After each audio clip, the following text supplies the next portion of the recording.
Welcome to our channel. இந்த வீடியோவில் ration job interview போகிறவங்க என்னென்ன டாக்குமெண்ட்ஸ் எடுத்துகிட்டு போகணும், இதில் எத்தனை மணிக்கு அங்கே ரிப்போர்ட் பண்ணணும், இது எல்லாத்த பற்றி டீட்டெயில்ஸ் தான் இப்போ பார்க்க போகிறோம்.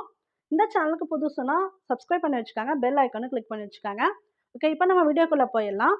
நேர்முக தேர்வு நேரம் பார்த்தீங்கன்னா மேக்ஸிமம் எல்லாருக்குமே ஃபோர்நூன் 8:30 AM, அதாவது காலையில் 8:30 மணிக்கு நீங்கள் அங்கே இருக்கணும்.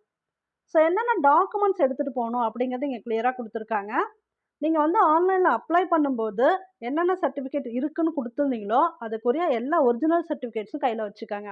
அந்த ஒரிஜினல் சர்டிஃபிகேட்ஸோட ஜெராக்ஸ் காப்பீஸ் இருக்கணும்.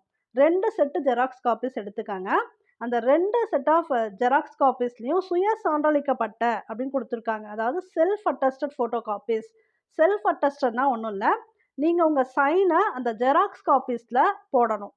கிராஸ்ல வந்து ஜஸ்ட் நீங்க சைன் பண்ணி வச்சுக்கணும். எல்லா ஜெராக்ஸ் காப்பீஸ்லயும். அத ஞாபகம் வச்சுக்கங்க. இது 2 செட்டு ஜெராக்ஸ் காப்பீஸ் எடுத்து, அதில உங்களோட சைன் தான். வேற யார்கிட்டயும் நீங்க போய் வாங்க வேணாம். செல்ஃப் அட்டஸ்டட் குடுத்துருக்கிறதுனால, உங்களோட சைன் இருந்தா போதும். அத மட்டும் 2 செட்டையும் தனியா எடுத்து வச்சுக்கங்க.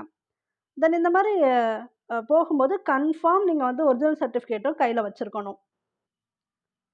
அது மாரி நீங்க தேர்வுக்கு வரும்போது மூலச் சான்றிதழ்களில் ஒன்றையோ அல்லது அதற்கு மேற்பட்ட சான்றிதழ்களையோ சமர்ப்பிக்க தவறினால், மறு வாய்ப்பு அளிக்கப்பட மாட்டாது. இந்த சர்டிஃபிகேட்ஸ்லாம் நீங்க அந்த டைம்க்கு தான் குடுத்தாகணும். அதுக்கப்புறம் வந்து உங்களுக்கு மறு வாய்ப்பு கிடையாதுன்னு குடுத்துருக்காங்க. ஸோ என்னென்னனா முக்கியமான மூல சான்றிதழ்கள் வேணும். அதாவது இம்பார்ட்டன்ட் ஒரிஜினல் சர்டிஃபிகேட்ஸ் என்னலாம் வேணும் அப்படி கேட்டிருக்காங்கன்னா, ஃபர்ஸ்ட்டு பிறந்த தேதிக்கான சான்றிதழ். பிறந்த தேதினா இந்த பர்த் சர்டிஃபிகேட் அந்த டேட் தெரியணும். ஓகேங்களா? ஸோ அதுக்கு என்ன பார்ப்பாங்கன்னா, அந்த எஸ்எஸ்எல்சி சர்டிஃபிகேட் இருக்கு இல்லையா? 10th இல்லன்னா 12th மார்க் ஷீட். அதிலேயே உங்களோட டேட் ஆஃப் பர்த் இருக்கும். ஸோ அந்த சர்டிஃபிகேட் ஒரு ப்ரூஃப் வேணும் கண்டிப்பா. அடுத்து கல்வி தகுதிகளுக்கான சான்றிதழ் 9/10/2024 நாளிட்ட மாவட்ட ஆள் சேர்ப்பு நிலைய அறிவிக்கையில் உள்ளவாறு. அதில் என்ன கொடுத்துருந்தாங்களோ, நீங்கள் அப்ளை பண்ணும்போதே கொடுத்துருப்பீங்க இல்லையா கல்வி தகுதி என்னென்னு, அந்த சான்றிதழ் என்னென்ன இருக்கோ அதை எல்லாமே நீங்கள் எடுத்துக்காங்க. முக்கியமான நெக்ஸ்ட் சர்டிஃபிகேட் ஜாதி சான்றிதழ், கம்யூனிட்டி சர்டிஃபிகேட் வந்து உங்ககிட்ட இருக்கணும். முன்னாள் இராணுவத்தினராக இருப்பின் அதற்கான சான்றிதழ். ஒருவேளை நீங்கள் வந்து முன்னாள் இராணுவத்தினராக இருந்தீங்கன்னா அதற்கான சான்றிதழ் உரிய படிவம், அதுக்குன்னு ஒரு ஃபார்ம் கொடுத்துருப்பாங்க இல்லையா, அதில் கரெக்டாக இருக்கணும். முன்னாள் இராணுவத்தினர் வாரிசுகள் முன்னாள் இராணுவத்தினராக கருதப்பட மாட்டார். இதுவுமே நோட் பண்ணி வச்சுக்காங்க.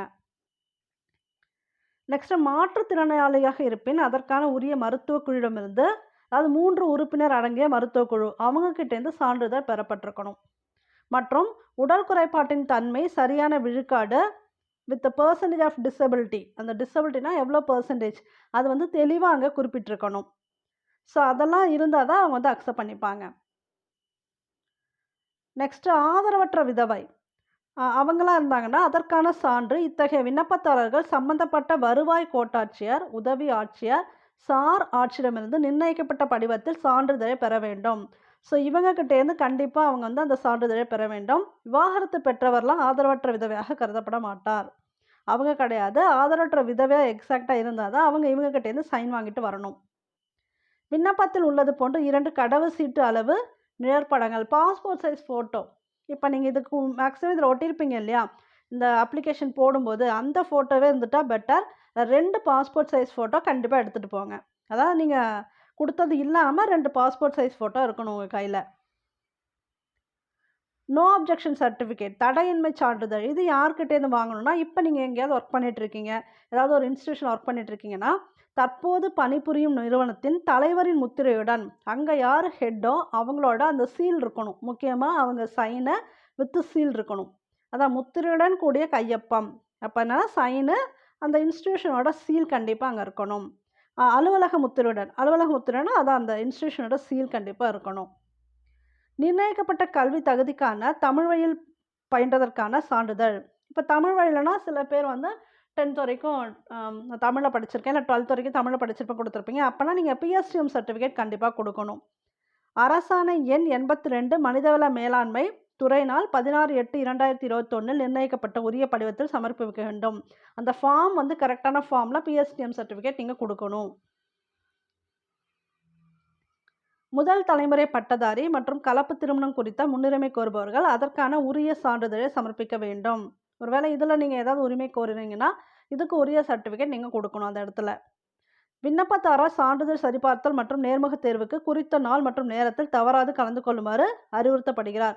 சில டிஸ்ட்ரிக்ட்லாம் டேட் வந்து வேறு வேறு மாதிரி இருக்குது. ஸோ கண்டிப்பாக எல்லாத்தையும் போட்டு இங்கே குழப்பிக்க வேணாம். உங்கள் ஹால் டிக்கெட்டில் என்ன டைம் கொடுத்துருக்காங்க, எந்த டேட் கொடுத்துருக்காங்கன்னு பார்த்துக்கோங்க. ஏன்னா ஒவ்வொரு டிஸ்ட்ரிக்ட்க்கும் ஒரு டைம் கூப்பிட்றாங்க, சரிங்களா? ஸோ அதனால் நீங்கள் ஒவ்வொரு டிஸ்ட்ரிக்ட் எந்த டிஸ்ட்ரிக்டில் இருக்கீங்களோ உங்கள் ஹால் டிக்கெட்டில் எந்த டைம் கொடுத்துருக்காங்க, எந்த பிளேஸு, அப்புறம் குழுவாக பிரிச்சுருக்காங்க. குழு எண் 2, 3 இந்த மாதிரிலாம் கொடுத்துருக்காங்க. அதுக்கு தகுந்த மாதிரி கரெக்டாக பார்த்துட்டு அந்த இடத்துக்கு போயிடுங்க. மறுவாய்ப்பு கிடையாது. நீங்கள் ஒன்ஸ் மிஸ் பண்ணிட்டீங்கன்னா மறுவாய்ப்பு கிடையாது. மேக்ஸிமம் எல்லா டிஸ்ட்ரிக்ட்டுமே உங்களுக்கு வந்து ஓப்பன் ஆகிடுச்சு. நீங்கள் வந்து ஹால் டிக்கெட் டவுன்லோட் பண்ணிக்கலாம். ஒவ்வொரு டிஸ்ட்ரிக்ட்டுமே தனித்தனியாக இருக்குது. நீங்கள் நெட்டில் போட்டாலே உங்களுக்கு தெரியும். சப்போஸ் உங்களுக்கு டவுன்லோட் பண்ண முடியலன்னா இதுக்கு கீழேயே வந்து உங்கள் இன்ஃபர்மேஷன் கொடுங்க. டவுன்லோட் பண்ணி உங்களுக்கு மெயில் பண்ணிக்கிறோம். மேலே குறிப்பிட்ட நாளில் மூல சான்றிதழ்கள் சரிபார்ப்புக்கு பின்னர் தகுதி வாய்ந்த நபர்கள் மட்டுமே அன்றைய தினம் நடைபெறும் நேர்முக தேர்வுக்கு அனுமதிக்கப்படுவர். இது எல்லாமே கரெக்டாக இருந்தால் தான் உங்களை வந்து இன்டர்வியூக்கு அலோவ் பண்ணுவாங்க. விண்ணப்பதாரர் அவர் கணினி வழி விண்ணப்பத்தில் தெரிவித்துள்ள விவரங்களின் அடிப்படையிலேயே நேர்முக தேர்வுக்கு அனுமதிக்கப்பட்டுள்ளார். நீங்கள் என்ன வந்து உங்களுக்கு அப்ளை பண்ணும்போது கொடுத்துருந்தீங்களோ அந்த இன்ஃபர்மேஷன் பேஸ் பண்ணி தான் உங்களுக்கு வந்து ஹால் டிக்கெட் அனுப்பியிருக்காங்கன்னு சொல்லியிருக்காங்க.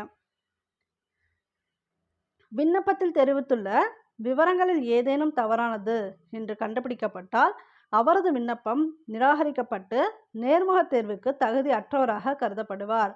ஸோ என்னென்னா, நீங்கள் அப்ளை பண்ணும்போது கொடுத்த டீட்டெயில்ஸ் வச்சு தான் அவங்கள கூப்பிட்றாங்க.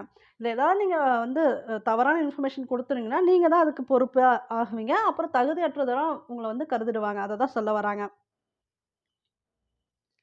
விண்ணப்பதாரர்களின் பெற்றோர்கள், உறவினர்கள் நேர்முக தேர்வு கூடத்திற்கு உள்ளே வர அனுமதி இல்லை. பேரண்ட்ஸ் அவங்களுக்குலாம் பெர்மிஷன் கிடையாது. அப்புறம் கைபேசி, மின்னணு சாதனங்கள், விலை மதிப்புள்ள பொருட்கள் இது எதுவுமே அங்கே எடுத்துகிட்டு வர வேணாம். சப்போஸ் அது வந்து மிஸ் ஆனாலும் இவங்க பொறுப்பு இல்லை அப்படிங்கிறத கொடுத்துருக்காங்க. மாவட்ட ஆள் சேர்ப்பு நிலையத்தின் தெரிவுகள் அனைத்தும் விண்ணப்பதாரர்களின் தரவரிசை மற்றும் அரசு விதிமுறைகள் படி தான் மேற்கொள்ளப்படுகின்றன அப்படின்னு கொடுத்துருக்காங்க. பொய்யான வாக்குறுதிகளை சொல்லி தவறான வழியில் வேலை வாங்கி தருவதாக கூறும் இடைத்தரகர்களிடம் விண்ணப்பதாரர்கள் மிகவும் கவனமாக இருக்குமாறு எச்சரிக்கப்படுகிறார்கள். இப்படி வந்து இன்ஃபர்மேஷன் கொடுத்துருக்காங்க. ஸோ நீங்கள் இன்டர்வியூக்கு போகும்போது முக்கியமாக என்னெல்லாம் கேட்டிருக்காங்களோ அதெல்லாம் தவறாமல் எடுத்துகிட்டு போங்க. மறக்காமல் 2 செட் ஆஃப் ஜெராக்ஸ் காப்பீஸ், உங்களோட ஒரிஜினல் சர்டிஃபிகேட்டை எடுத்துகிட்டு போகணும். ஜெராக்ஸ் காப்பீஸில் நீங்கள் வந்து செல்ஃப் அட்டஸ்டேஷன் போடணும். தென் 2 ஃபோட்டோ காப்பி, உங்களோட பாஸ்போர்ட் சைஸ் ஃபோட்டோ எடுத்துகிட்டு போகணும். அந்த டைமிங் பார்த்தீங்கன்னா 8:30க்கு நீங்கள் வந்து அங்கே ரிப்போர்ட் பண்ணணும். இதெல்லாம் முக்கியமானது. இதெல்லாம் மறந்துட வேணாம். அப்புறம் உங்களுக்கு ஏதாவது நீங்கள் ப்ரியாரிட்டி கேட்குறீங்க அப்படின்னா அதுக்குரிய சர்டிஃபிகேட்டை தவறாமல் கொண்டு போயிடுங்க. அவங்க யார்கிட்ட வாங்கணும்னு கொடுத்துருக்காங்களோ அந்த படிவத்தில் கரெக்டாக வாங்கிட்டு போயிடுங்க. Okay, all the best. Thank you for வாட்சிங்.